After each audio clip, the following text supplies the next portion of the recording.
Bismillahirrahmanirrahim. Assalamualaikum warahmatullahi wabarakatuh. Alhamdulillah, hari ini kita semua bisa berkumpul dalam forum yang sangat luar biasa. Saya begitu diundang, yang hadir para rektor, wah ini luar biasa. Saya justru yang harus banyak belajar dan menyerap ilmu dari Bapak Ibu sekalian.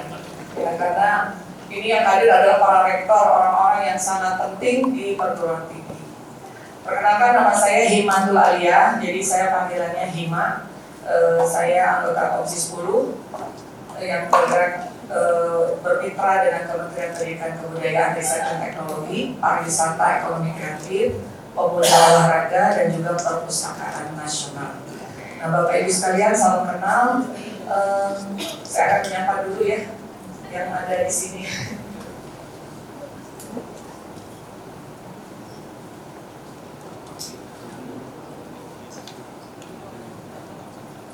Yang saya hormati Bapak Sugianto Halim MMT, CEO dan pendiri Sevima. Tadi apa Pak Sevima? Sentra Vidya Utama, luar biasa ya. Kemudian juga yang saya hormati Bapak Dr. Ing Mahirba Sayud, Ketua PMO Kadaireka Kemendikbudristek. Dan yang saya hormati, ini profesornya mana ini? Pak Renan Kasali. Hah? Oh, ya. Salam hormat untuk beliau dan juga Bapak Ibu, para rektor, direktur, ketua dan jajaran pimpinan perguruan tinggi dari kampus Jakarta dan seluruh Indonesia.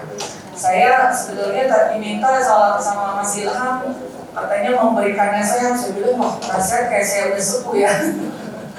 Jadi mungkin kita hanya sharing-sharing ya Bapak Ibu. Saya di Komisi 10 bersama teman-teman di Komisi 10 kami sangat concern dengan pendidikan tinggi. Karena itu kami membuat panja Bapak Ibu untuk membahas hal-hal yang terkait dengan permasalahan yang ada di perguruan tinggi.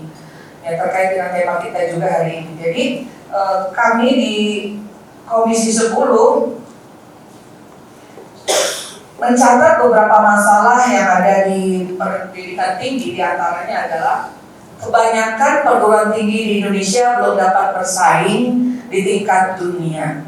Hanya perguruan tinggi yang punya otonomi luas yang bentuknya PTNBH yang dapat bersaing sebagai world class university. Kemudian kami juga mencatat dari panja, sebagian besar perguruan tinggi di Indonesia adalah PTS.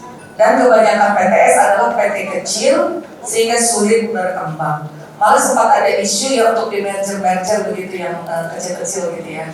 Kemudian juga biaya pengembangan pendidikan khususnya PTS masih mengandalkan dari mahasiswa. PTS belum memiliki dana abadi ya untuk mengembangkan PTS itu sendiri.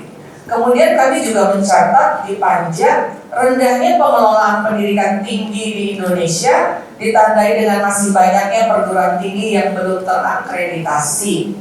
Masih sebanyak 36% dan masih banyak perguruan tinggi yang dengan akreditasi C. Jumlah profesor masih minim, masih 2%, dan sedikit program studi S3 dari para dosen maupun kita kekurangan guru besar juga. Kemudian juga kami mencatat adanya supply and demand pendidikan tinggi dan dunia usaha atau industri belum terjalin dengan baik. Masih banyak belum adanya link and match yang bisa menjangkau berbagai perguruan tinggi. Saya dapat laporan dari setiap kali saya turun riset dengan berbagai perguruan tinggi, itu banyak laporan misalnya saja masih banyak alat-alat lab yang ketinggalan zaman. Misalnya waktu saya ke Universitas Medan, di Sumatera Utara melakukan kunker, itu laporannya adalah bahwa praktek untuk otomotif saja misalnya masih mesin yang tua. Nah sementara di luar udah mobilnya udah mobil listrik gitu ya.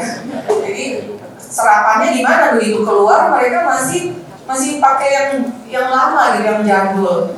Nah ini juga harus menjadi perhatian kita semua bahwa universitas harus selalu ikut perkembangan zaman, update dalam hal teknologi, karena percepatannya luar biasa sekali lompatannya. Sejak COVID lompatannya luar biasa kan, kita yang tadinya nggak kepikir, mungkin yang pertama kali PJJ itu universitas terbuka ya sudah, jadi mungkin udah terbiasa jarak jauh. Nah universitas lain kan dengan adanya COVID, nah ini didorong bagaimana dosen-dosen untuk mampu membuat konten-konten yang membuat mahasiswanya tertarik untuk mengikuti konten melalui yaitu smartphone ya ataupun mungkin laptop. Nah ini percepatan yang sangat luar biasa sejak COVID. Nah ini akan ada banyak lagi percepatan, tidak hanya 4.0 tapi juga mungkin 5.0 yang justru harus kita terus mengupdate diri. Nah kemudian masalah SDM dosen juga kami catat dan tenaga kependidikan terkait kualitas, kuantitas, distribusi, dan tingkat kesejahteraannya. Nah kami di Komisi 10 terus-menerus mendorong agar kesejahteraan dosen juga ditingkatkan, karena saya juga dapat laporan kemarin banyak yang masih juga ada yang belum memadai layak untuk kesejahteraannya atau gajiannya. Ini adalah hasil kami singkat ya, mungkin nggak catat dari hasil kami kunjungan kerja ke berbagai universitas di seluruh Indonesia dari tim Panja.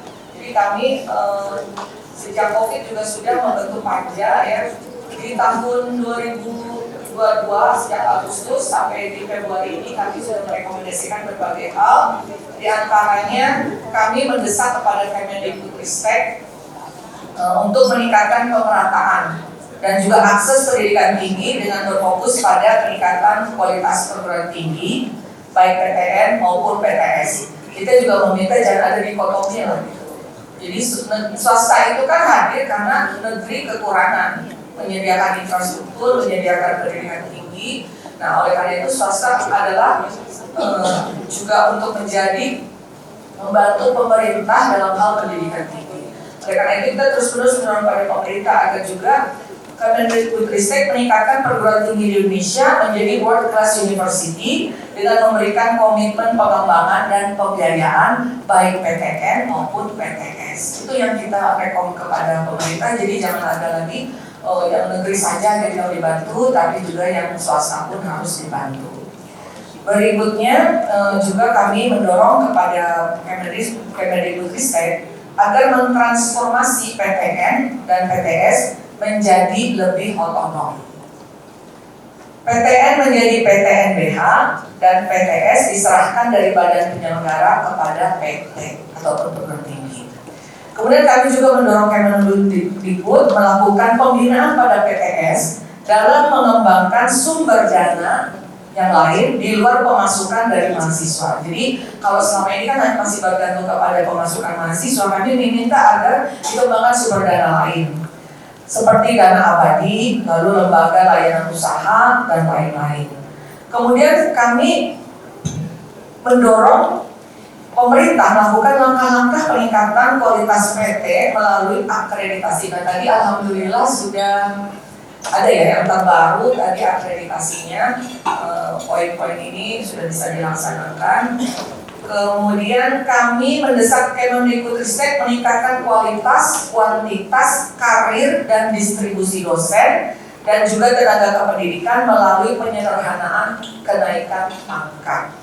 Kemarin kami dengan LLDT juga menyelenggarakan tentang kenaikan pangkat ini bersama 200 dosen diselenggarakannya di Universitas Sunda Danau. Itu saya juga hadir di situ diundang LLDT untuk membicarakan tentang penyederhanaan kenaikan pangkat. Berikutnya, kami juga mendesak Kemendikbudristek memperoleh kerjasama dengan Triple Helix, yaitu pemerintah, kampus, dan bisnis dengan memanfaatkan hasil riset dari perguruan tinggi. Karena sayang sekali ya riset-riset perguruan tinggi itu kadang-kadang terbang alih begitu saja gitu. Harusnya kan harus menjadi suatu kekuatan yang memang karya anak bangsa yang bisa dikembangkan. Sehingga banyak juga mereka-mereka yang mempunyai hasil riset yang bagus akhirnya malah diambil oleh orang luar gitu ya. Dulu ada riset yang bagus tentang mobil listrik berapa 10 tahun yang lalu kalau tidak salah ya. Ada riset yang bagus tentang mobil listrik akhirnya diambil negara lain, dan sekarang zamannya listrik justru sebenarnya kita udah lebih maju lebih dulu dibanding sekarang ini, tapi ya begitulah ya.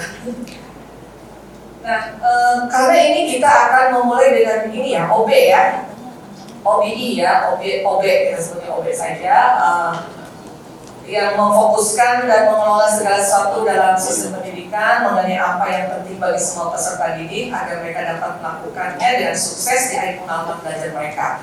Outcome based education. Ini menurut Spadi ya, definisinya. Tadi mungkin pembicaraan lain sudah bicara tentang OB juga ya? Nanti ada ya, tapi ini sekilas saja. Nah, dalam OB ini keputusan mengenai kurikulum didorong oleh hasil outcome yang harus ditunjukkan siswa pada akhir pembelajaran. Kemudian produk mendefinisikan proses dan menekankan pada pemikiran yang berorientasi pada hasil ataupun result oriented thinking dan merupakan kebalikan dari pendidikan berbasis masukan ataupun input based education yang menekankan pada proses pendidikan dan kita dengan senang hati menerima apapun hasilnya. Kemudian dalam OB itu hasil yang disepakati dalam kurikulum memandu apa yang diajarkan dan apa yang dinilai. Ini sumber menurut Harden di tahun 1999.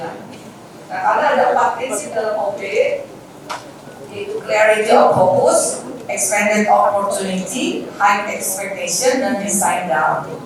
Jadi ini ada 4 hal prinsip ini yang harus dilaksanakan. Tentang clarity of focus, misalnya gambaran yang jelas tentang hasil yang dicapai oleh peserta didik yang merupakan titik awal bagi perencanaan dan pelaksanaan kurikulum. Kemudian juga memberikan banyak kesempatan pada peserta didik dan mempelajari hal-hal penting dan mendemonstrasikannya yang berupa expanded opportunity. Kemudian meningkatkan level tantangan yang dihadapi peserta didik dan meningkatkan standar kinerja yang harus mereka capai yang disebut dengan high expectation. Kemudian design down, memulai kurikulum dan perencanaan pengajaran sesuai dengan keinginan siswa dan membangun kembali dari sana. Mungkin ini yang diadopsi menjadi kurikulum Merdeka Belajar begitu ya. Tetapi pada prakteknya di Indonesia ini sebetulnya kita mengalami hal-hal yang tidak mungkin plok sama gitu. Apa yang diterapkan di Amerika sana diterapkan di Indonesia itu sepertinya masih menjadi tantangan yang berat karena infrastruktur di kita belum merata. Yang kedua, di Indonesia itu demografinya juga berbeda. Secara demografi, geografis dan lain sebagainya, ini masih memerlukan analisis tertentu sehingga bisa digunakan oleh orang Indonesia. Karena apa yang baik di luar negeri belum tentu baik di kita. Jadi memang ini harus jadi catatan, jangan semua kebijakan kemudian saklek diterapkan di Indonesia. Harus ada penyesuaian. Contoh salah satu yang meniru di luar adalah zonasi, PPDB zonasi. Nah ini kan di Indonesia salah satu wilayah zona misalnya cuma kalau SMP-nya, SMA-nya nggak ada. Ada SD, SMA nggak ada. Nah ini artinya ketika kebijakan itu dibuat setidaknya harusnya sudah mulai dipersiapkan infrastruktur dan lain sebagainya. Begitupun ketika akan menerapkan Merdeka Belajar di kampus-kampus juga harus disiapkan standarnya harus sama se-Indonesia. Jangan ada kampus yang standarnya tinggi, ada juga kampus yang belum siap untuk menerima kurikulum Merdeka Belajar ini. Oleh karena itu kami terus-menerus mendorong kepada pemerintah agar meningkatkan yang memang akan diterapkan.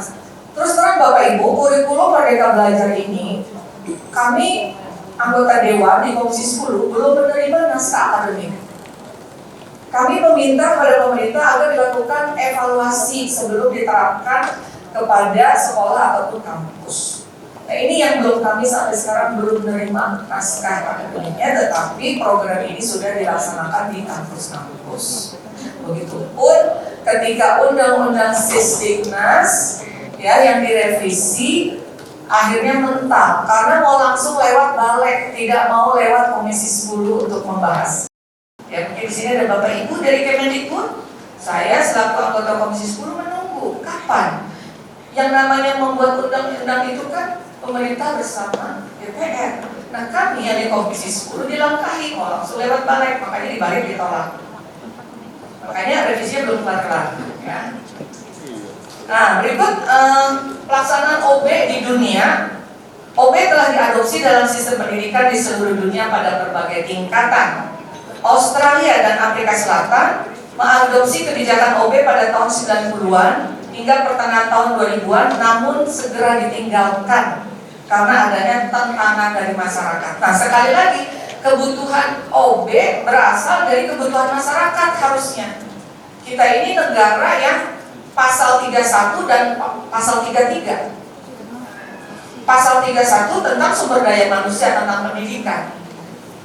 Pemerintah menyelenggarakan suatu, pasal 31 ayat 3 khususnya, pemerintah mengusahakan dan menyelenggarakan suatu sistem pendidikan nasional yang bertujuan untuk membentuk iman, takwa, serta akhlak mulia dalam rangka mencerdaskan kehidupan bangsa berdasarkan undang-undang.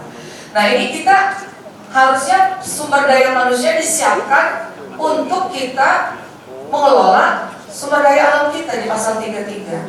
Nah, selama ini kan kita sumber daya manusianya masih banyak tertinggal. Oleh karena itu, dalam era globalisasi ini banyak tergantikan oleh sumber daya manusia dari negara lain. Karena era global ini kita bisa bekerja di mana saja. Nah, ini jadi tantangan kita sebagai perguruan tinggi, bagaimana menghasilkan lulusan-lulusan yang bisa langsung mengelola berbagai kekayaan alam di Indonesia. Karena ada berbagai jurusan yang justru jenuh. Jenuh itu artinya yang mungkin kebanyakan. Misalnya jurusan ini kebanyakan terserap lapangan kerjanya berapa persen, sehingga akhirnya jurusan itu lulusannya akhirnya tidak dapat lapangan pekerjaan. Apalagi terkait dengan AI, banyak pekerjaan-pekerjaan yang digantikan AI, dan bagaimana caranya kita menghasilkan lulusan yang pekerjaan yang belum bisa dilakukan oleh AI. Nah, ini tantangan juga. Jadi inilah kenapa OB bisa jadi salah satu alternatif meskipun di Australia dan Afrika Selatan ditinggalkan karena ditentang. Nggak tahu di Indonesia nanti Bapak Ibu mungkin melakukan survei ya, apakah OB ini bisa diterima atau tidak oleh rakyat Indonesia. Kemudian Amerika Serikat menerapkan OB sejak tahun 94 dan telah diadopsi bertahun-tahun. Jadi Amerika sampai sekarang masih menerapkan OB. Kemudian Hong Kong tahun 2005 mulai mengadopsi OB untuk kampus-kampusnya. Malaysia menerapkan OB di semua sistem sekolah umum, jadi bukan dari kampus saja, dari sekolah mereka sudah menerapkan sejak tahun 2008. Dan Uni Eropa telah mengusulkan perubahan pendidikan untuk fokus pada hasil di seluruh United Europe untuk Eropa. Kemudian Uni Eropa telah mengusulkan perubahan pendidikan untuk fokus pada hasil seluruh Eropa. Dan dalam upaya internasional untuk menerima OB, The Washington Accord dibentuk pada tahun 1989 yang merupakan persetujuan untuk menerima gelar sarjana teknik yang diperoleh dengan menggunakan metode OB pada tahun 2017, belum lama ya. Penandatanganan penuhnya adalah Australia, Kanada, Taiwan, Hong Kong, India, Irlandia, Jepang, Korea, Malaysia, Selandia Baru, Rusia, Singapura, Afrika Selatan, Sri Lanka, Turki, Inggris, Pakistan, Tiongkok, dan Amerika Serikat. Nah, inilah OB di dunia Bapak Ibu yang telah menerapkannya. Bagaimana dengan OB di Indonesia? Nah, diharapkannya OB di Indonesia ini dengan ditetapkannya KKNI sebagai acuan pokok kompetensi lulusan pendidikan di Indonesia, kemudian kurikulum Indonesia berfokus pada capaian pembelajaran, proses pembelajaran diselenggarakan dengan berpusat pada mahasiswa, sistem penjaminan mutu didasarkan pada prinsip-prinsip OB, standar penilaian akreditasi prodi dan PD berbasis pada outcome, dan penerapan MBKM yang memungkinkan mahasiswa belajar di luar prodi atau kampus. Nah, namun OB yang tadi itu akan diterapkan, sekali lagi kita harus banyak meminta masukan kepada para ahli pendidikan dan juga masyarakat apakah memang OB ataupun MBKM ini cocok diterapkan di Indonesia. Karena sampai sekarang kami belum mendapat hasil evaluasi dari program-program tersebut, baik kurikulum Merdeka Belajar di tingkat sekolah maupun di MBKM tingkat perguruan tinggi. Nah, bagaimana memimpin kampus berbasis OB?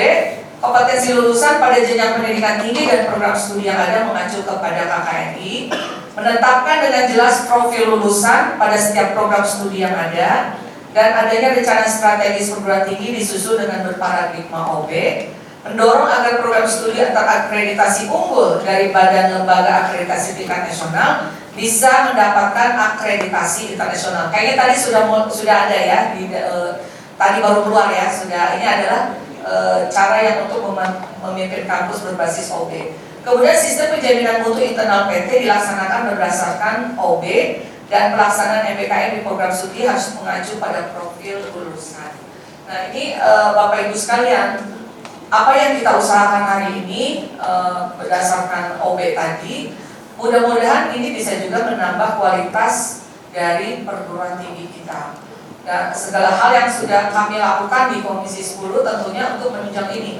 Karenanya kami di Komisi 10 Bapak Ibu senantiasa mengharapkan masukan dari Bapak Ibu pemimpin perguruan tinggi, para ibu rektor, para guru besar, para dosen untuk memberikan masukan kepada kami di Komisi 10 agar hal-hal yang terkait dengan pendidikan baik tingkat dasar, menengah maupun perguruan tinggi bisa terus kita perbaiki bersama.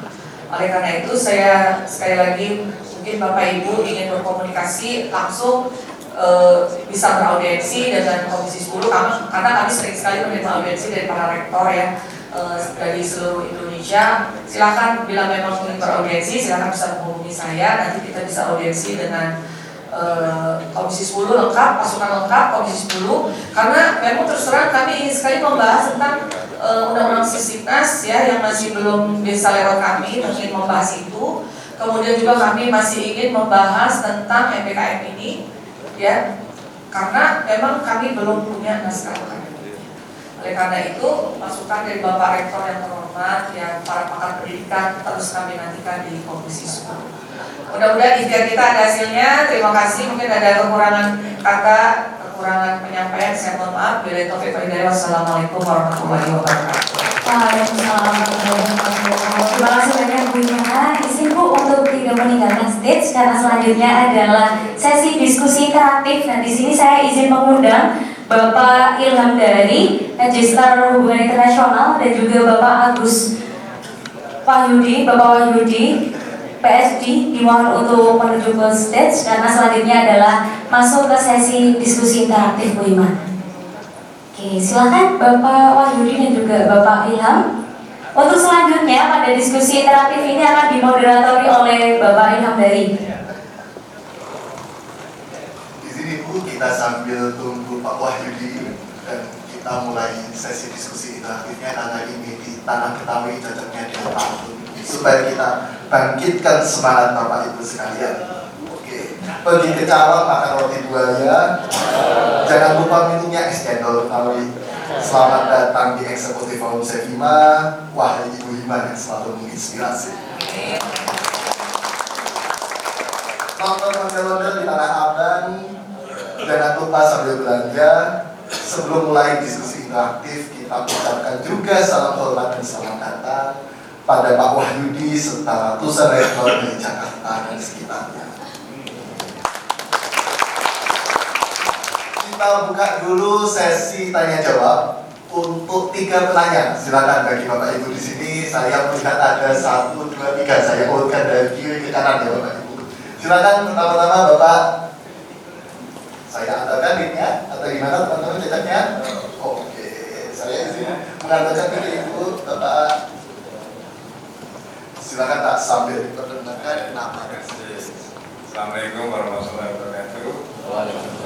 Yang saya hormati Bu Imantul Aliyah, anggota DPR RI Komisi 10. Perkenalkan saya Muhammad Hadi, Wakil Rektor 1 Universitas Muhammad Hadi Jakarta. Ini kebetulan saya latar belakangnya dari kesehatan Bu. Jadi saya hanya ingin mendapatkan perhatian dari Komisi 10 sebagai wakil rakyat. Untuk pendidikan di kesehatan ini berbiaya tinggi. Ya, sudah berbiaya tinggi, kemudian kena perhitung dan lain-lain, infrastruktur yang kita sediakan juga tinggi. Ada satu yang memberatkan kami juga bahwa rumah sakit tempat praktek itu juga memberi tarif tinggi juga untuk anak-anak kita. Nah, saya kira itu perlu dipanggil itu kepala-kepala dinas itu. Ya. Karena apa dasarnya itu membuat tarif itu untuk anak-anak yang masih mahasiswa yang notabene mereka orang tuanya juga keberatan untuk biaya itu. Karena mereka itu minta ke perguruan tinggi itu setahun sebelumnya harus dibayar lunas dulu. Kalau nggak bisa praktek. Dan saya pernah mengajukan ke sebuah rumah sakit nasional, rumah sakit pemerintah, untuk praktek di situ ditolak. Alasannya apa? Ini hanya untuk perguruan tinggi negeri. So, saya bilang kami ini rakyat Indonesia. Saya bayar pajak. Universitas kami bayar pajak dan rumah sakit ini didanai oleh pajak rakyat. Kenapa kalian menolak? Kalau mau ada uji kompetensi saja yang kompeten boleh praktek di situ, yang nggak kompeten nggak apa-apa. Kami siap untuk diuji.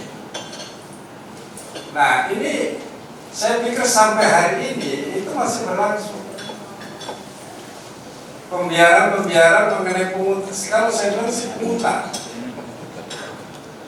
resmi dari dinas kesehatan atau dari direktur rumah sakit, dan itu perlu dipanggil menurut saya. Kalau saya melaporkan bisa saja ke KPK misalnya atau ke Ombudsman, tapi saya mikir-mikir juga kalau anak saya lagi nggak praktek gimana?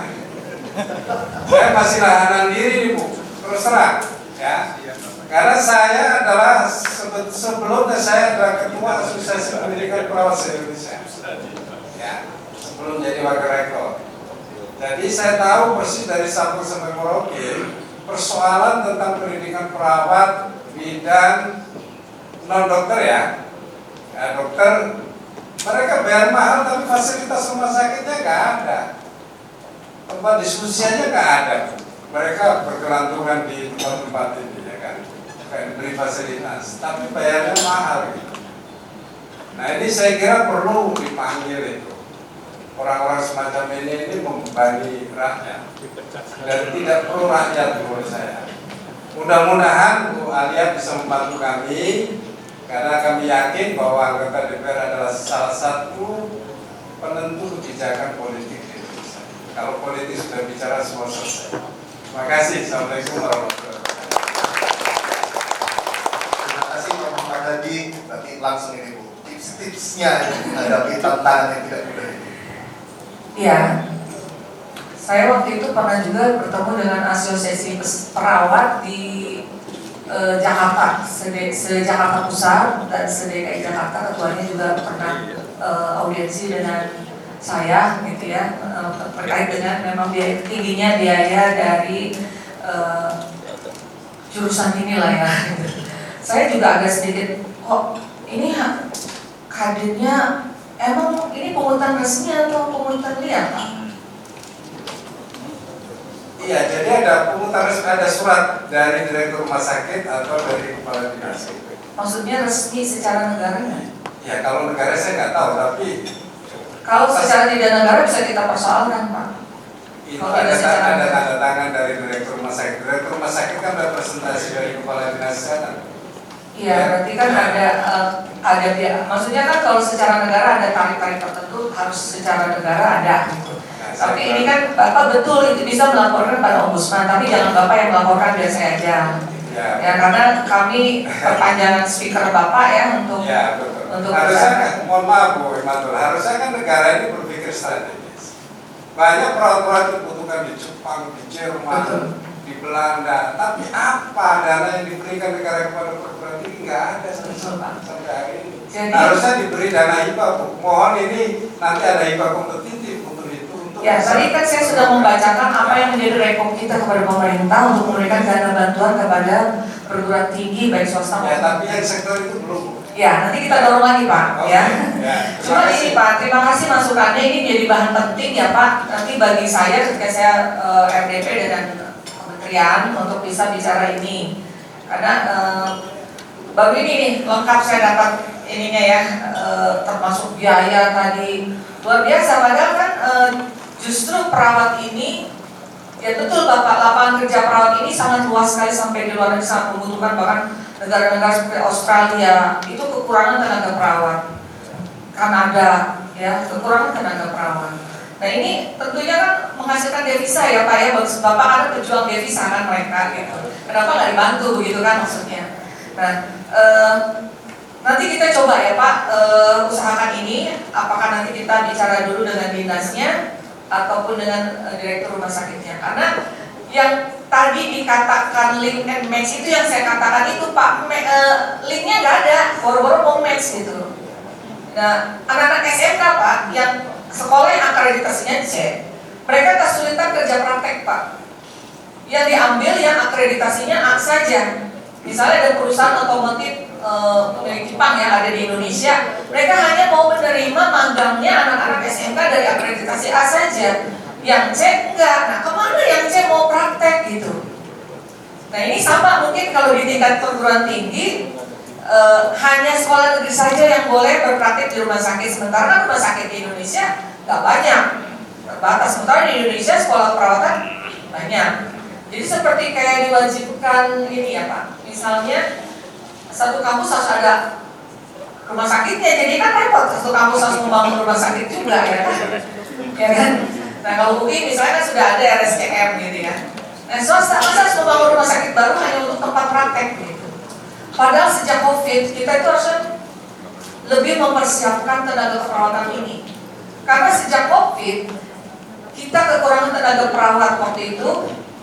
Anak-anak sekolah yang baru semester 1 udah disiapkan kan untuk masuk melayani menjadi perawat COVID. Dokter-dokter kekurangan sehingga anak-anak yang sekolah kedokteran yang baru semester berapa sudah dikerahkan. Saking kita banyaknya pandemi itu korbannya banyak sekali. Saya waktu itu keliling ke berbagai kampus ya, kebetulan memang saya dapat tugas untuk menyalurkan APD ke sekolah kedokteran. Nah jadi betapa kurangnya tenaga pelayanan kesehatan ini. Harusnya itu lebih difasilitasi ya Pak ya, lebih difasilitasi karena memang dibutuhkan. Karena kita nggak tahu ke depan akan ada pandemi apa lagi. Apalagi sekarang kita lagi ada ditakut-takutin sama yang namanya virus corona jenis Aedes gitu kan. Sudah masuk, katanya di Indonesia sudah 6 provinsi yang udah terkena virus Aedes. Nah ini kan artinya tenaga kesehatan kembali lagi yang akan menjadi garda terdepan. Nah ini masukan yang bagus Pak, nanti insya Allah saya coba sampaikan dalam forum rapat dengan pendapat dengan Menteri. Terima kasih. Oke, terima kasih Bapak dan Ibu. Oke, kita sambut dulu dengan Bapak. Tapi ada poin yang menarik nih Bapak Ibu, karena ini konsepnya executive forum ya. Kita jangan langsung stop di pertanyaan ini, tapi lanjutkan dengan diskusinya. Anak-anak ketika lulus prakteknya di mana? Itu juga pertanyaan sejuta umat Bapak. Kampus-kampus keperawatan bahkan kedokteran. Nah, di tengah-tengah kita bukan hanya ada rektor dan ketua, tapi juga ada ketua yayasan. Ini ada akademi perawat berkala yang sadar. Apakah hadir Bapak Yudi Hertanto? Oke, kalau belum, adakah Bapak Ibu yang dari kampus kesehatan bisa mention tentang cerita-ceritanya bagaimana Bapak Ibu mengelola cara untuk menyalurkan lulusannya? Oke, Bu Susi di sini Bu, saya ke sana. Sekaligus perkenalan Ibu, siapa dari kampus mana? Ya, terima kasih. Assalamualaikum warahmatullahi wabarakatuh. Perkenalkan saya Susi Hartati dari Ketua Sekolah Tinggi Ilmu Kesehatan Mitra Keluarga, di mana Mitra Keluarga memiliki memang rumah sakit sebanyak kurang lebih 28 rumah sakit. Memang kalau untuk tempat praktek kami tidak masalah. Tapi rumah sakit Mitra Keluarga itu private hospital, tidak semuanya itu bisa dibuat praktek mahasiswa. Karena kelasnya juga pun kelas yang mungkin yang bisa dipraktek mahasiswa kan kelas yang kelas 3 ya, atau yang kelas 2 atau kelas yang bisa kalau ada bencana itu bisa mahasiswa. Jadi kalau yang untuk mendapatkan pengalaman yang beragam, memang harus di rumah sakit umum pemerintah atau umum daerah. Nah memang itu Bu, gejalanya itu banyak pungutannya memang. Jadi kalau kita masuk ke RSUD aja ya, kalau RS yang besar itu nggak susah ya, antri panjang dan harus punya daftar setahun sebelumnya sehingga dibuat schedule praktek nanti untuk PTA bulan apa, tahun apa tuh udah schedule-nya tuh.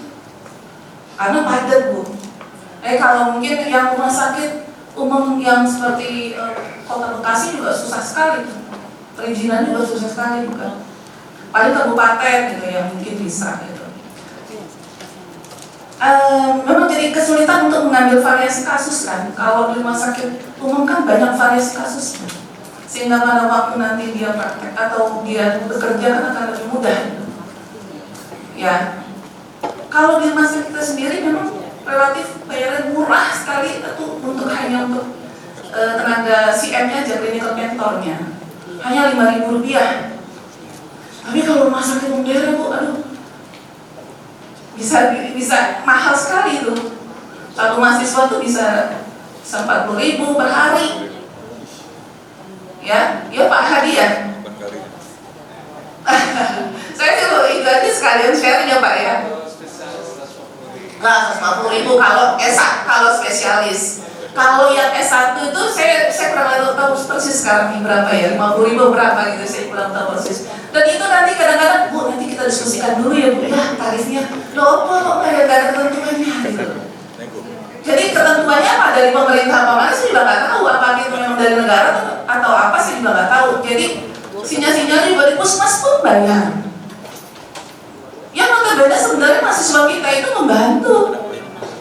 membantu praktek belajar kan, tinggal menerapkan ilmunya di masyarakat, di tatanan pelayanan kesehatan, tapi tetap harus bayar. Pekerjaan sehari-harinya juga dibayar, udah gitu CM-nya juga pun belum tentu memadai, clinical mentornya belum tentu memadai. Seperti kita kalau di private hospital, kita sudah sangat menyiapkan CM-nya, sudah melatih CM clinical mentor itu untuk membimbing mahasiswa. Kita siapkan, metodenya kita siapkan. Tapi pada saat di rumah sakit pemerintah sulit mencari CM yang mumpuni, yang memang punya jiwa juga seperti itu, jiwa membantu membimbing mahasiswa selain dari dananya yang cukup mahal. Ya begitu saja Pak Ibu. Ini memang perlu penataan mengenai harga daripada biaya praktek di lahan rumah sakit pemerintah khususnya. Begitu saja. Terima kasih. Mohon pertimbangan. Siapa tahu nanti ada kebijakan free untuk mahasiswa kita sehingga beban mahasiswa kita bisa berkurang. Terima kasih. Baik Ibu. Jadi ini memang perlu kita kolaborasi juga dengan Komisi 9. Nah, kami di Komisi 9 juga ada pimpinan kami di sana yang bisa mungkin membantu mendorong ini. Dan betul tadi kan saya tanya, ini benar tarifnya itu dari siapa gitu? Masa ada nego-nego gitu kan? Iya. Berarti kan kalau ini gimana gitu? Lucu ya, istilahnya kan itu praktek magang itu kan membantu istilahnya kekosongan yang ada kan kadang-kadang bisa dibantu oleh yang magang-magang. Tapi yang magang bukannya dibayar malah suruh bayar gitu ya. Nggak dibayar pun sebenarnya udah bagus gitu ya, harusnya digratiskan harusnya. Saya jadi baru tahu ternyata ada praktek seperti ini yang ada. Saya pikir ada daftar harga resmi gitu ya. Mungkin kan karena praktek memakai bahan-bahan alat-alat yang ada di rumah sakit tersebut.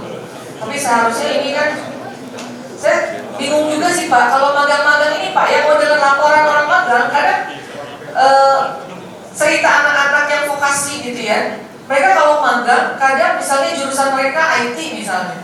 Tapi ketika magang, mereka disuruh bikin kopi, disuruh fotokopi. Ini cerita anak saya kan juga magang ya. Jadi mereka, dia bilang, dia beruntung karena dia mungkin termasuk yang disenangi oleh bosnya karena kecakapan dia dalam hal IT. Nah, teman-temannya yang IT juga, kerjaannya disuruh fotokopi doang. Nah, ini gimana mau magang?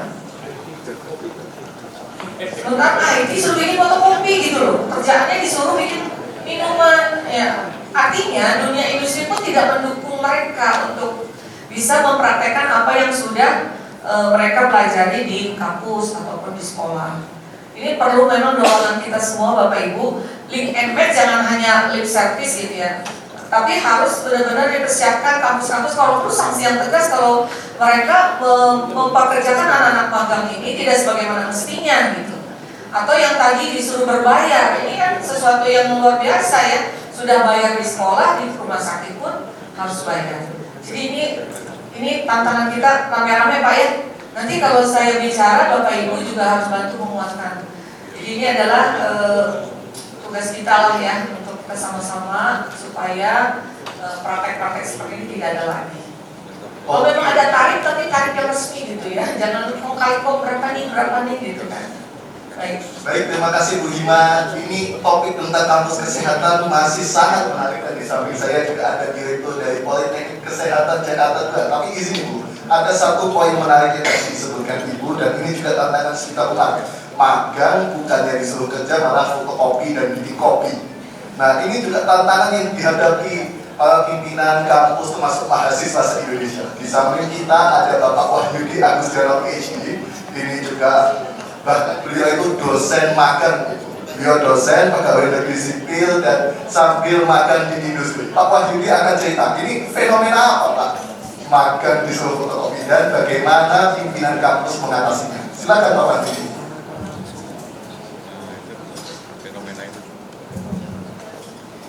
Baik, terima kasih Mas Ilham. Selamat siang Bapak Ibu sekalian. Ini waktu yang sangat berat untuk diskusi ya, karena udah turun semua ini prioritasnya ya.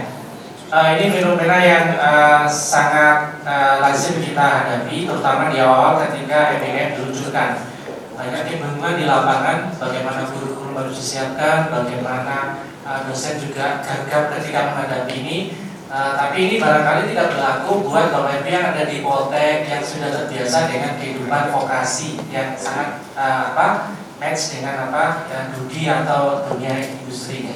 Nah ini yang terjadi. Nah karena ketidaksiapan itu kurikulum, kemudian bagaimana nanti kegiatan pembelajaran di luar itu bisa direkognisi menjadi satuan kredit, ini juga masih sesuatu yang asing buat terutama perguruan tinggi yang akademik yang bukan vokasi. Sehingga kita harus merubah yang semula sudah nyaman dengan skripsi dan KP sudah cukup, maka tidak cukup lagi karena Mas Menteri mensyaratkan hak belajar 3 semester di luar program studi dan itu harus difasilitasi agar kampus mendapatkan nikah dan seterusnya. Jadi kalau saya melihat akar yang pertama memang ini perubahan yang disruptif dan ini harusnya menjadi lesson learned. Ketika nanti kampus akan di depan pasti akan banyak perubahan yang tidak di sana-sana. Barusan tadi sudah diupdate perubahan itu dan itu akan merubah si akar kasusnya. Jadi yang pertama saya melihat satu belum siapnya kampus secara tata kelola ketika merespon ada perubahan. Jadi kadang-kadang perubahan peraturan itu bisa jadi lebih cepat daripada perubahan yang kita sudah buat di kampus ya. Karena saya juga sebagai pengelola kampus merasakan betul tadi sampaikan Ibu ya, suruh makan itu sakitnya di sini kalau di konversi 12 KS ya. Apalagi buat mahasiswa yang bermasalah, nah ini kesempatan ini ya. Jadi ada celahnya juga yang semula nggak lulus, akhirnya dia pergi ikut satuan kegiatan mengajar di sana, ngajar ngaji ternyata ya. Ngajar ngaji suruh dikonversi menjadi programming, waduh nggak terima kita ya. Terus gimana? Nah, karena kan dari SMP itu mau nggak mau ya harus dikonversi, bagaimana lagi? Nah ini tidak boleh lagi yang nanti akan kita sampaikan pada saat ujian nanti akan saya ceritakan. Ini yang saya amati masih berdasarkan pengalaman dan sebagai pelaku MBKM, objek penelitian dan pelaksana saya. Terima kasih. Oke Pak Wahyudi, sebelum kita lanjut lagi ke Bu Hima dan topik kesehatan, tadi ada sebutan tentang perbedaan akademik dan vokasi. Jadi prakteknya itu bisa luar biasa dinamis dalam penerapan magang dan lain-lain. Bersama kita juga sudah hadir Bapak Ibu Ketua Umum Perkumpulan Politeknik Swasta Indonesia atau PELITA, Bapak Akhwanul Akmal SPMSI, beliau juga Direktur Politeknik LP DKI Jakarta, ratusan kampus politeknik swasta ada di Indonesia Pak Akmal. Bagaimana kiat-kiat yang mengatasi tantangan ini? Ya, terima kasih Mas Ilham. Assalamualaikum warahmatullahi wabarakatuh. Salam saya Ibu dan Bapak Ibu rektor sekalian. Kesempatan ini berbagi pengalaman saja terkait dengan Indonesia itu baru 4 tahun terakhir ya, membagi secara jelas porsi akademik dan porsi vokasi. Nah, ini vokasi sendiri pun sampai hari ini belum kelihatan bentuknya seperti apa. Kita nggak tahu ini Menteri hari ini mengumumkan tentang standar nasional tentang akreditasi karena masih umum sifatnya tidak kelihatan, kita belum baca, belum membedah secara utuh apakah ada pembeda di situ tentang akademik dan vokasi. Kalau kita bicara kami politeknik, kalau kita bicara politeknik Indonesia sudah lama sekali bicara politeknik. Tetapi sampai hari ini kita belum merasakan pembeda yang berbeda. Kalau kita lihat Jerman misalnya, atau Belanda, apa yang dunia usaha, dunia industrinya disupport oleh pendidikan vokasi. Kalau Indonesia kan hampir sama, kami juga mengalami sama. Justru ada merdeka belajar yang kami anggap itu merdeka belajar itu paling tepat di vokasi. Tapi hari ini latah yang namanya universitas negeri swasta, apalagi negeri berebut untuk menjalankan merdeka belajar. Yang arahnya sebenarnya adalah peningkatan kompetensi sumber daya manusia. Bagi politeknik, vokasi atau magang untuk politeknik atau vokasi itu sudah biasa ya. Semester 5 kita memang harus memagangkan, atau semester 7 kita memagangkan. Nah biasanya kalau kami magang itu diskusi dengan banyak perusahaan yang mau menerima kita. Dan itu yang idealnya 6 bulan, ya mungkin kita 3 bulan ya, dan dalam 1 bulan itu tidak full 20 hari gitu ya, bisa setengah hari misalnya, 10 hari lah ujung-ujungnya. Dan memang dalam prakteknya di lapangan tidak semuanya memang ilmu yang diterima dengan di perusahaannya itu nyambung gitu ya, karena memang akhirnya hanya untuk memenuhi kebutuhan kurikulum lah gitu ya, bahwa ada nilai. Dan yang menariknya kalau seandainya pemerintah atau DPR bisa mendorong bahwa vokasi itu memang punya punya porsi yang lebih bagus. Karena hari ini kalau kita mau jadi Indonesia maju 2045, selama memang sumber daya manusia vokasinya tidak link and match dengan dunia, bagaimana kita akan bisa menjadi ekonomi yang bagus gitu ya, yang bisa lebih bagus posisi kita, akhirnya mudah maju gitu ya, belum tentu juga. Yang kedua Bu, ini kesempatan juga ini. Ini mungkin kami hanya merasakan di politeknik, bisa jadi di perguruan tinggi yang lain juga merasakan. Jadi ya, tapi karena saya bicara politeknik Indonesia, kami itu selalu perolehan mahasiswa barunya itu selalu rendah semua. Kami coba mengukur, ada 2 ukuran yang kami gunakan. Pertama internal kami, internal politeknik yang ada di Indonesia yang swasta yang jumlahnya 177 dari Aceh sampai Merauke ada di sana. Nah itu kita internal kita akui ada beberapa poin kelemahan kita. Tapi ada yang eksternal yang di luar jangkauan kita. Kalau internal sendiri memang kami harus introspeksi diri lah. Kami harus berbenah di situ, berubah di situ. Tapi ada yang eksternal. Bagaimana negeri hari ini menerima mahasiswa baru itu berulang-ulang, baik jalur seleksi yang masuk sekolah, baik yang selain mandiri ya, mandiri itu berulang-ulang. Ada yang 3 kan mandiri itu berulang-ulang. Ada gelombang 1, gelombang 2, gelombang 3. Nah ini sepertinya kok nggak ada keinginan pemerintah sendiri yang negeri berbayar lagi. Malah bayarannya negeri itu lebih mahal dari swasta. Dan negeri juga dapat supporting dana dari negara juga. Minimal rektornya nggak bicara gaji. Rektornya nggak bicara gaji pegawai yang begitu banyak. Beda dengan swasta yang mikir gaji pegawainya dan segala macam, gaji dosen dan lain-lain. Ini problem juga di eksternal di kita. Nah, politeknik hari ini juga mengalami yang sama. Di samping introspeksi diri kami di pribadi, di internalnya, tapi eksternal juga mendukung. Yang ketiga, mohon dukungan dari anggota dewan untuk mempromosikan vokasi sedemikian masif rupa untuk bahwa Indonesia ini jangan hanya bicara cari gelar gitu saja, tapi vokasi itu penting juga untuk memajukan Indonesia. Saya pikir itu kendala-kendala yang ada Bang. Ya, kesempatan terima kasih nih, gua bisa curhat gitu ya. Assalamualaikum warahmatullahi wabarakatuh. Waalaikumsalam. Langsung itu kan orangnya. Pendidikan jangan hanya untuk cari gelar, tapi juga cari pengalaman. Bagaimana tips-tipsnya Ibu? Betul, saya setuju 100%, 1000%. Karena kita selama ini, anak-anak kita ini mungkin zaman-zamannya kita ya, yang era sini era 70-an semua atau 60-an. Dulu kita kan didoktrin masuk SMA, setelah lulus SMA ngelamar kerja di pegawai negeri, gitu kan? Kita tidak didoktrin untuk menjadi orang yang bisa membuka lapangan pekerjaan justru. Ya. Nah justru di era terkait sekarang ini, di era persaingan global, kalau kita masih punya persepsi ataupun dogma seperti itu, ya kita nggak akan hanya menjadi bangsa yang tertinggal begitu, kalah sama, bahkan tukang sapu sekarang pun diimpor gitu kan dari luar negeri, tukang sapu loh. Gitu. Tapi enaknya tukang sapu kalau di Australia itu gajinya gede banget setara manajer. Kalau di Australia gaji petugas sampah itu setara dengan manajer. 3.000 US Australia, dolar Australia mereka. Di kita belum ya, di kita jauh di bawah UMR. Nah, terkait vokasi ini saya setuju Pak, karena kita ini kan punya sumber daya alam yang luar biasa. Cadangan kita masih banyak.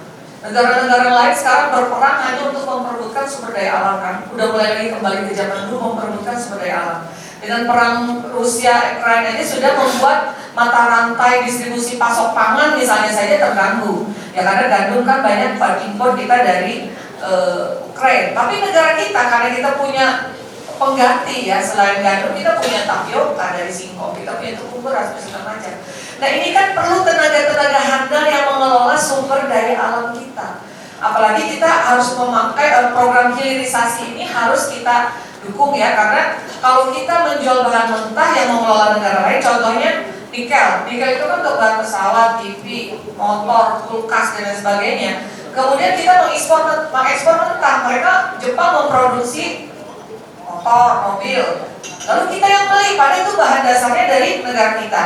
Nah karena itu saya setuju Pak, pendidikan vokasi ini harus lebih expand gitu ya, perkembangan lebih luas, karena bagaimanapun anak-anak bangsa kita lah yang harus mengelola. Karena kalau program hilirisasi ini berhasil, semua sumber daya alam kita yang berupa nikel, tembaga, emas, tambang lainnya itu bisa dikelola menjadi suatu produk, dan di Indonesia akan terjadi pengolahan, akan timbul pengolahan bahan sumber daya alam tersebut, sehingga lapangan kerja akan semakin luas dikerjakan oleh anak bangsa dan bisa ekspor dalam bentuk jadi begitu.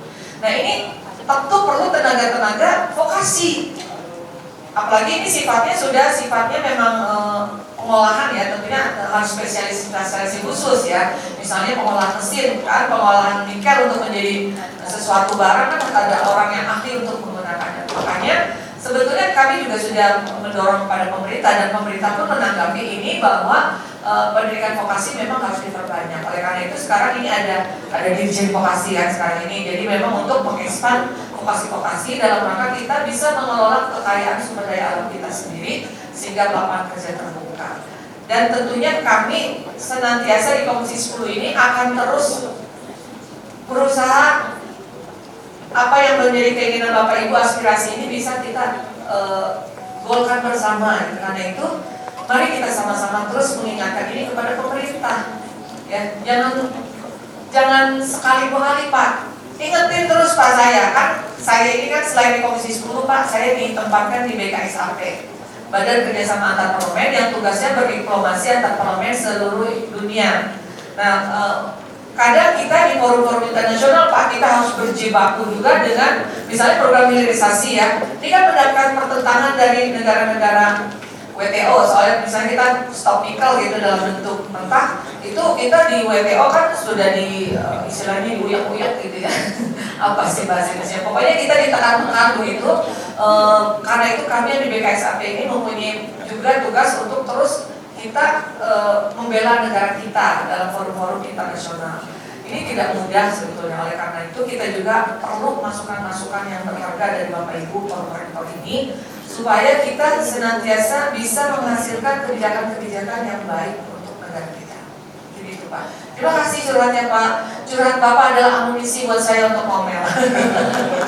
Terima kasih dan pertanyaannya Bapak Ibu.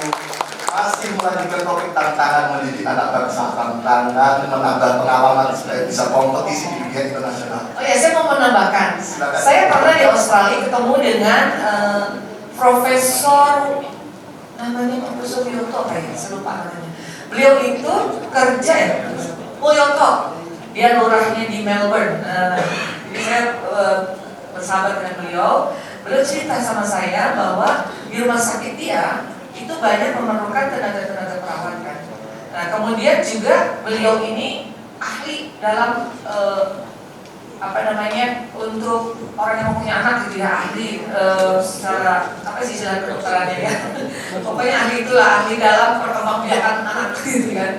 Nah tapi tenaga beliau yang luar biasa ini justru diambil oleh negara Australia, karena di Australia itu kan memang jaminan kesejahteraannya luar biasa. Satu tukang sampah aja tadi saya bilang bisa 3.000 dolar Australia, apalagi tenaga ahli seperti beliau. Tapi beliau masih suka terbang ke sini ya, terbang mengajar di UGM kalau nggak salah ya, di UNSUD ya, suka terbang sini. Jadi beliau bilang, Bu, kalau sekolah-sekolah kedokteran atau keperawatan kita mau mengambil kurikulum juga dari luar yang di negara yang akan dituju, supaya nanti begitu ke negara yang dituju nggak kaget lagi gitu. Jangan hanya kurikulum nasional, tapi juga harus siap dengan kurikulum negara yang dituju. Kalau perlu mendatangkan native speaker-nya gitu, yang dari sana, dari luarnya, untuk misalnya memang Bapak Ibu punya kerjasama MOU dengan negara mana. Nah itu harus sudah disiapkan kata Profesor. Jadi harus kurikulum juga mengikuti kurikulum internasional, supaya anak-anak kita ketika lulus bisa bekerja di mana saja, di dalam maupun di luar negeri. Itu apa dari saya. Oke, terima kasih Bu. Masih di tantangan mendidik anak-anak kesehatan ya. Kita setelah ini akan belajar best practice dari Poltekkes Kemenkes Jakarta 2. Ada Pak Joko Sulistyo di sini. Bagaimana Pak cari jalan tengah yang mendidik tadi dengan tantangannya yang luar biasa. Dan saya dulu juga teknik Pak di BLU, Pak. Jadi tahu perjuangannya, kita juga dapat target luar biasa untuk membidang PNBP, Pak. Cari jalan tengahnya bagaimana Pak? Best practice dari Poltekkes Jakarta 2. Monggo Pak Joko. Terima kasih. Assalamualaikum warahmatullahi wabarakatuh. Izin Bu Dewan yang terhormat, saya betul dari Politeknik Kesehatan, milik Kementerian Kesehatan. Ya tadi kalau ini karena Politeknik memang vokasi 40-60 lah istilahnya, ya hampir banyak prakteknya. Yang memang bermasalah betul tadi seperti disampaikan sejawat kami, masalah biaya praktek. Jadi pernah saya sering ikut pertemuan dengan Pak Sekjen, disampaikan sama-sama satu rumah milik Kementerian Kesehatan, anggarannya dari Kementerian Kesehatan, dikeluarkan dari kantong kanan masuk kantong kiri. Nah, kalau bicara tentang biaya praktek di rumah sakit, memang undang-undang rumah sakit itu bahwa rumah sakit itu harus BLU, Badan Layanan Umum. Badan Layanan Umum tarifnya ditentukan oleh siapa? Ditetapkan oleh pimpinan BLU. Pimpinan BLU siapa? Pimpinan BLU adalah direktur rumah sakit. Sehingga direktur rumah sakit lah yang menentukan tarif. Nah, saya beri contoh Cipto itu kalau nggak salah untuk yang diploma 3 itu 800 per bulan per mahasiswa. Kalau mahasiswa saya prakteknya 1,5 bulan, yang setengah bulan tetap dihitung 1 bulan. Jadi saya tetap bayar 2 bulan. Untuk yang sarjana terapan itu 1 juta per anak per bulan. Indeksnya itu ditentukan oleh pimpinan BLU. Ditentukan oleh pimpinan BLU. Saya belum lama dapat tagihan dari rumah sakit Darmais, itu rumah sakit milik Kementerian Kesehatan juga, sama-sama induknya. MOU saya dengan rumah sakit Darmais itu saya ditagih 10 juta.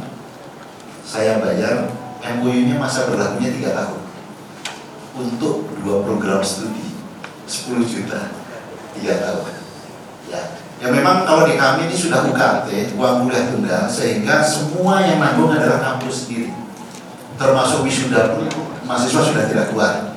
Awal-awal waktu belum pandemi saya wisuda di GCC, ya misalkan 360 juta saya sewa, ya kampus yang nanggung, nggak ada lagi pungutan dari mahasiswa karena sudah UKT, uang kuliah tunggal. Nah, kami juga BLU nih kebetulan, Poltekkes Jakarta 2 juga BLU yang notabene saya juga berhak untuk menetapkan tarif layanan. Misalkan mau sewa auditorium punyanya Jakarta 2 misalkan 800 per 3 jam, saya berhak, diperbolehkan untuk membuat tarif kecuali UKT.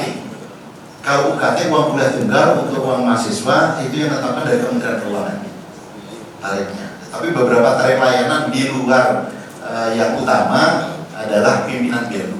Jadi kalau tadi Bu anggota Dewan tanya yang ditetapkan siapa, yang ditetapkan adalah pimpinan BELU. Jadi rumah sakit Darmais dengan rumah sakit Cipto beda, dengan rumah sakit Harapan Kita beda. Jadi masing-masing yang menentukan itu. Nah, masalahnya ini sudah menjadi masalah utama sampai tadi Pak Sekjen seperti itu. Sudah ada edaran sebenarnya dari Pak Menkes tentang harmonisasi antara Politeknik Kesehatan dengan rumah sakit vertikal, artinya adalah rumah sakit milik Kementerian Kesehatan. Karena Politeknik ini ada 38 se-Indonesia. Rumah sakit milik vertikal milik Kementerian Kesehatan juga se-Indonesia juga banyak gitu. Nah, sudah ada edaran itu tapi juga tidak mempan, Bu. Gitu. Tidak mempan sampai kemarin BPK itu terjun gitu.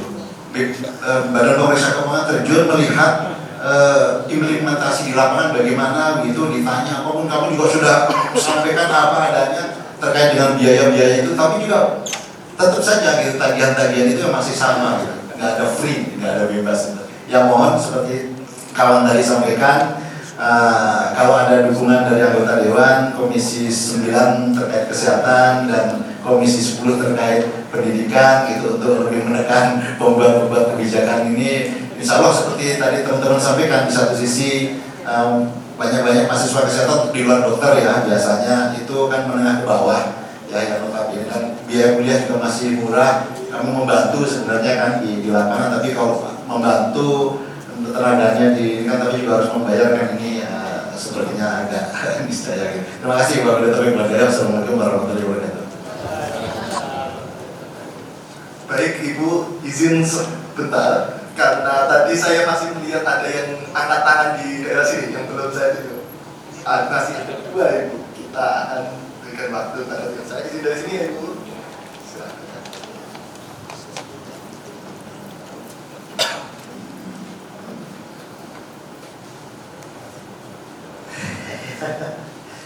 Baik, selamat siang, salam sejahtera bagi kita semua yang kami hormati. Ibu dari anggota Dewan, terima kasih Bu. Nama saya Rajis Kana, Rektor Universitas 17 Agustus 1945 Jakarta atau Utang 45. Baik, yang tadi Ibu sampaikan mungkin ini momentum bagi kita untuk curhat juga ya. Jadi tadi yang Ibu ada menyampaikan satu poin mengenai jenjang jabatan akademik ya.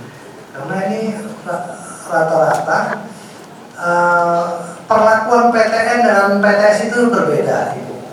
Bahwa PTN bisa menentukan sendiri, go ahead, sampai dia mau jadi profesor juga ditentukan oleh perguruan tingginya. Sementara PTS selalu harus mengemis dan mengikuti aturan-aturan yang ada. Bahkan sampai ditolak sampai 5 kali juga kita harus undi.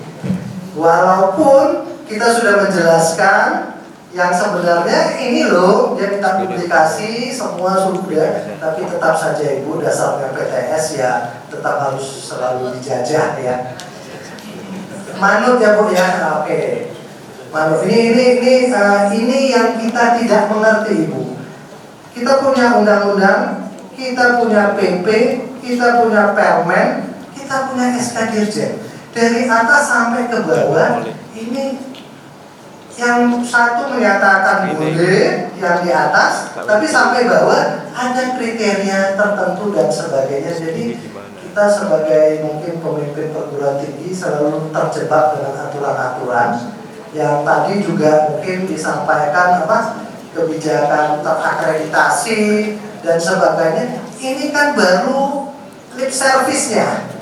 Nanti implementasi ada juklis-juklisnya, itu belum tahu. Apakah betul akan terjadi seperti itu atau ada yang pembelokan di tengah jalan. Nah, ini yang hal-hal kita pimpinan perguruan tinggi cukup mungkin capek ya. Nah, ini juga sudah mau dekat 2024 Bu ya. Ini pemilihan apakah ini akan tetap berjalan atau ada perubahan lagi, yang merdeka tetap merdeka atau dijajah lagi. Nah, ini yang belum tahu.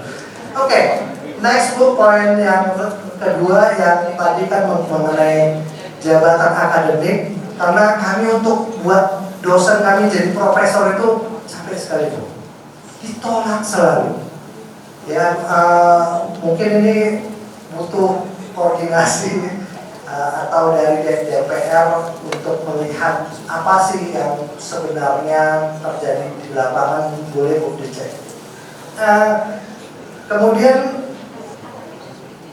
mengenai beasiswa, kita kan ada yang namanya sangat hebat kalau pimpinan kita berbicara kan memberikan beasiswa KIP Bu ya dan sebagainya. Katanya kampus merdeka Bu.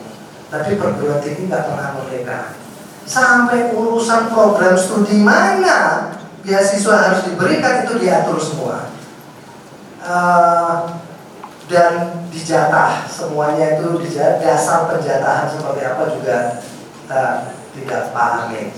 Tapi inilah model yang harus kami jalani. Kemudian Bu, berikutnya link and match yang tadi telah Ibu sampaikan. Mungkin di kita pemerintah ya sebagai pemangku kepentingan. Kalau kita berbicara industri, tadi kan dijabarkan ada kedai reka dan sebagainya. Ngapain sih pemerintah harus capek banget ngurusin yang begitu? Industri itu kan dilarang saja, mereka nggak boleh pakai research and development, ada di perusahaan mereka. Mereka nggak perlu punya departemen R&D, titik, tutup. R&D-nya di mana? Perguruan tinggi. Diperintah itu case close, selesai. Mereka siapkan dana CSR, dana R&D-nya taruh di perguruan tinggi. Jalan. Ngapain sih pemerintah dorong ke daerah dan sebagainya? Ke daerah juga itu dikompetisikan. Untuk buat satu proposal saja itu mungkin perguruan tinggi bisa nginep, bisa nggak pulang stafnya untuk buat satu proposal. Kita capek dibebani dua administrasi yang sebenarnya nggak perlu. Sistem kita belum terintegrasi. Ini mungkin forumnya Sevima sangat luar biasa ya, buat sistem terintegrasi. Terintegrasi apanya yang saya nggak ngerti Bu. Sebenarnya jabatan akademik itu jabatan fungsional itu pakai sistem betul, tapi nggak pernah ada yang lolos. Terintegrasi kemana itu kita nggak ngerti. Nanti mutar balik lagi dan sebagainya. Mungkin ini curhatan. Mohon maaf kalau ada kata-kata yang kurang nyaman dari kami. Mungkin ini bisa membantu wawasan Ibu di DPR. Banyak hal yang kita harus benahi bersama-sama. Karena tugas negara ini saya tidak mau memblame Bu. Sebenarnya cuman karena tadi Bu membuka forum, kami menampung dan sebagainya. Jadi ya kami wajib menyampaikan. Sebenarnya itu tugas kita bersama Ibu untuk merapikan dan membuat ini menjadi lebih baik. Terima kasih. Selamat sore. Mungkin tambahan dari tetangga saya ada ngomong-ngomong. Satu menit Bu Ima, makasih. Bismillahirrahmanirrahim. Assalamualaikum warahmatullahi wabarakatuh. Terima kasih Bu Ima, saya dari Badan Penyelenggara Institut Siambi Jakarta Pusat dan Ibu Pradati Kampus Abi. Satu poin saja yang bisa saya sampaikan dalam forum ini. Kita ini sudah berdiskusi panjang terkait mahasiswa baru. Tadi sahabat saya Pak Akmal juga menyampaikan, kenapa sih BTN itu terlalu, mohon maaf kalau saya sebut serakah banget gitu. Terima mahasiswanya terlalu banyak, betul nggak Pak Ibu? Kita hentikan aja, jumlahnya sekian, kalau perlu kuota dijaga dari waktu selesai. Jadi kenapa harus sampai begitu? Karena PTN itu ada dua model PTN, katanya yang pakai BH sama nggak pakai BH, masalah itu. PTN berbadan hukum maksud saya, mohon maaf. Itu jadi poin itu yang pertama. Itu yang kedua ini menarik juga Bu. Itu ada universitas di Pondok Cabe yang tanpa atap itu. Universitas itu nggak fair. Masa akreditasi hasilnya 1:600 mahasiswa baru atau 256 sekian gitu. Itu nggak fair. Perguruan tinggi itu, saya nggak sebut inisialnya gede lah masalah saya. Jadi PTN juga itu. Jadi hari ini siapa yang selalu bikin masalah? 3 huruf, Bapak Ibu sebut PTN. Jadi perguruan tinggi negeri itu, kami ini bukan perguruan tinggi negeri, tapi perguruan tinggi luar negeri. Tepuk tangan Bapak Ibu. Terima kasih. Di sini pun sesi curhatnya kita simpan dulu pada intinya tentang tantangan regulasi di dunia pendidikan tinggi. Nanti responnya bisa sekalian closing statement ya Bu, dengan Pak kita yang sangat terbatas. Itu pertanyaan terakhir, silakan. Terima kasih Mas Ilham, akhirnya diberi waktu juga. Selamat sore Ibu, Bapak sekalian. Nama saya Tri Suratmi, biasa dipanggil Tri saja. Saya wakil rektor 1 dari perguruan tinggi namanya URINDO, Universitas Respati Indonesia, yang letaknya 20 menit dari lokasi ini di dekat Taman Indonesia Indah. Ada 2 hal yang ingin saya sampaikan kepada Ibu Hima. Yang pertama, laporan. Yang kedua, permohonan. Laporan yang pertama Ibu, jadi kami mengangkat keunggulan di perguruan tinggi kami ada 2. Yang pertama, entrepreneur. Yang kedua, ramah lansia. Nah, kalau entrepreneur itu mungkin Bapak Ibu sudah biasa. Tapi ramah lansia ini kami menyampaikan bahwa kami baru satu-satunya di Indonesia. Nah, kami punya pusat kajian namanya Center for Family and Aging Studies atau CFAS. Di kajian ini kami concern pada riset, pemberdayaan dan pendidikan untuk lanjut usia. Jadi konsep yang kami usung adalah pendidikan sepanjang hayat atau lifelong education. Jadi kami selain melakukan berbagai kajian tentang riset keusiaan, juga kami mempunyai sekolah lansia. Sejak 3 tahun yang lalu kami menggandeng BKKBN. Saat ini di DKI sudah ada 6 sekolah lansia.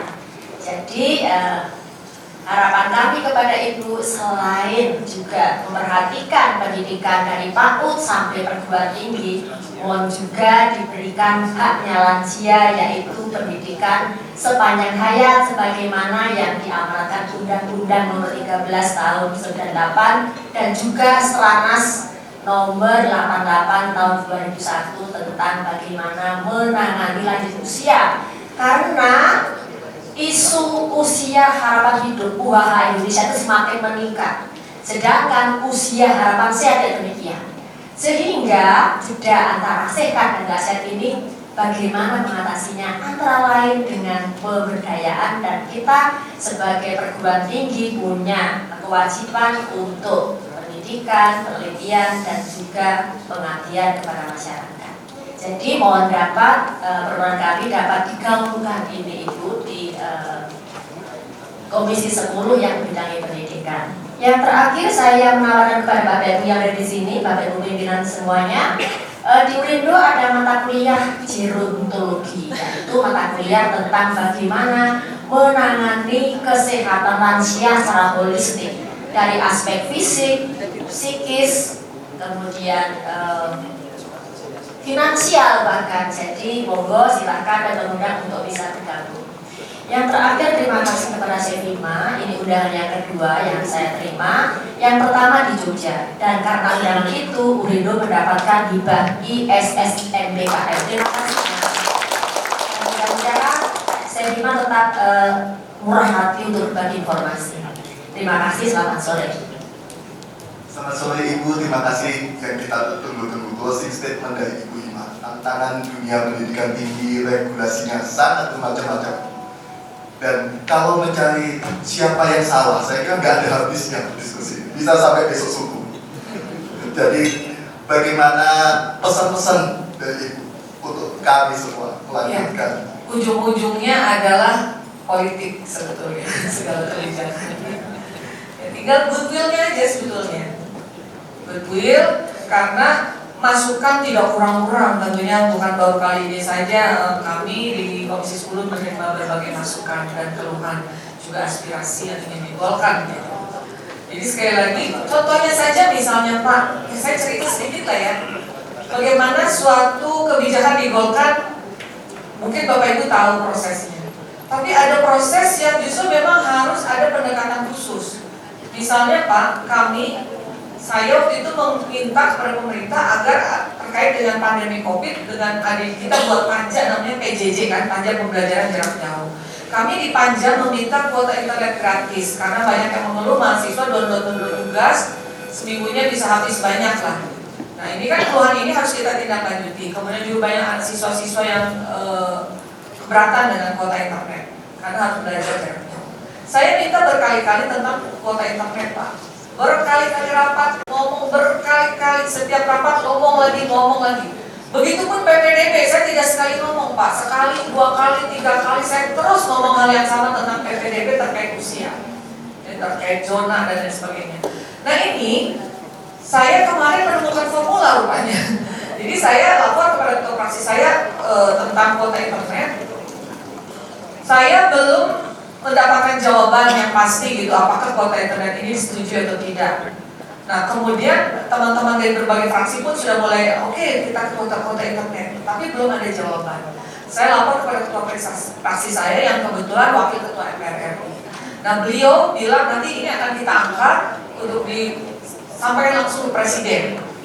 Nah oleh beliau langsung disampaikan ke presiden dengan argumentasi yang kuat, akhirnya presiden mengeluarkan keputusan kebijakan kuota internet akhirnya bisa dinikmati oleh rakyat Indonesia selama 2 tahun selama kita pandemi.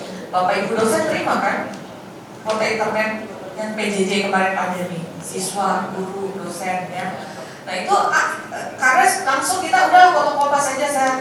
Nah PPDB pun saya pakai formula yang sama, udah saya langsung aja ke wakil ketua MPR, wakil ketua MPR ngomong presiden, PPDB oleh presiden didengar dan katanya akan dicabut nanti tahun depan oleh presiden. Nah ini artinya kalau memang ingin berlama-lama di komisi, saya juga kadang-kadang ya udahlah cari jalan pintas saja gitu gimana caranya goal ini. Karena ujung-ujungnya semua terkait keputusan politik Pak. Gitu. Jadi semua saya kira tadi keluhannya sama ya terkait karena semuanya juga dari Poltek Kesehatan ya. Jadi tadi yang menentukan harga direkturnya ya Pak ya. Nah kalau direktur rumah sakit kan nggak seragam beda-beda. Nah harusnya kan kita harus ada keseragaman. Tadi dari Kementerian Sosial sudah ada rate-nya. Kan katanya sudah memberikan surat edaran Kementerian Kesehatan tentang biaya-biaya ini. Apakah ada rate-nya gitu? Nggak ada. Hanya menghimbau. Nggak bisa dihimbau. Harus langsung dikasih sanksi. Gitu. Nah ini kan direktur rumah sakit ini kan Badan Usaha Milik Negara ya. Jadi mungkin terkaitnya juga dengan Komisi 6, Komisi Kesehatan, ya, dan Komisi Pendidikan. Jadi nanti bisa kita bicarakan dengan Komisi 9 ya Pak ya, karena ini terkait dengan rumah sakit. Mudah-mudahan ini bisa menjadi perhatian ya.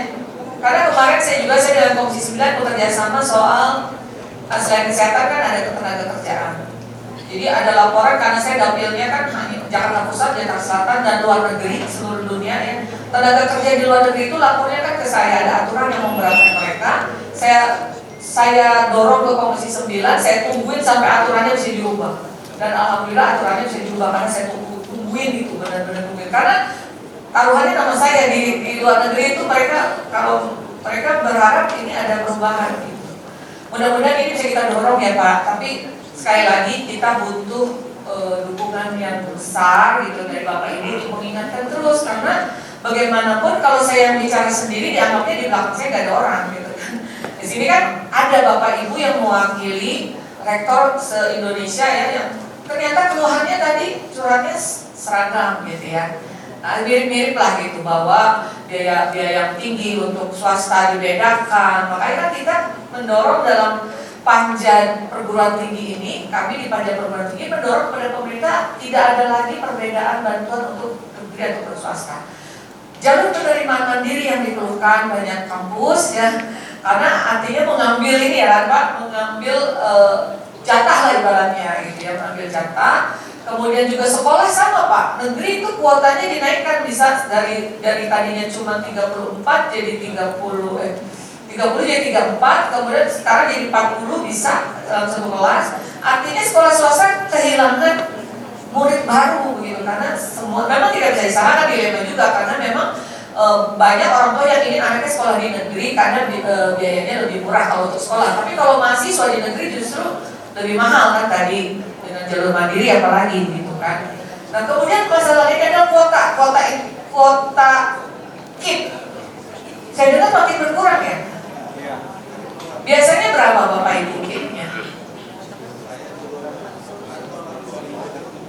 Tuh jauh banget, 25 ke 7. Kami pun sebenarnya punya KIP, namanya KIP pengawasan ya, jalur aspirasi dari Dewan. Kami pun dulu dijanjikan akan dinaikkan kuotanya, tapi tidak jadi dinaikkan. Padahal saya udah terlanjur promosi ke berbagai kampus di dapil saya ya. Ternyata tidak jadi dinaikkan gitu. Jadi akhirnya kan dulu kampus yang dapat banyak harus bisa dikurangi supaya bisa merata ke kampus-kampus yang lain. Nah ini memang juga PR kami Pak KIP, ini kami terus mendorong juga supaya KIP ini jangan dikurang-kurangi lah kuotanya, karena kan supaya kan katanya mau mencerdaskan kehidupan bangsa, mau bersaing tingkat dunia, ya harus anak-anak kita minimal level pendidikannya kan minimal harus D3 ataupun S1. Itu saja, jadi closing statement dari saya, semoga apa yang menjadi upaya kita hari ini, terima kasih kepada Sevima ya, kepada Sevima yang telah menyelenggarakan acara ini menjadi think tank kita ya, kekuatan kita bersama bersatu untuk mengeluarkan ide-ide terbaik kita bagi bangsa dan negara. Semoga pendidikan Indonesia ke depan menjadi lebih maju dan lebih berkualitas. Terima kasih. Assalamualaikum warahmatullahi wabarakatuh. Terima kasih Bapak Ibu. Pak Wahyudi, closing statement-nya ditahan dulu, kita foto bersama dulu, karena setelah ini Pak Wahyudi akan mengenalkan kita sekilas terkait lebih teknis lagi campus education untuk menangani masalah tantangan lulusan keluarga saya. Kita undang bersama Ibu Hima dan Pak Wahyudi untuk foto bareng penyerahan tangan. Untuk teknisnya saya akan serahkan kepada MC untuk sesi diskusi interaktif kita kali ini ditutup. Masih ada sesi selanjutnya dengan Pak Ketua Kasati. Terima kasih dan selamat siang Bapak Ibu.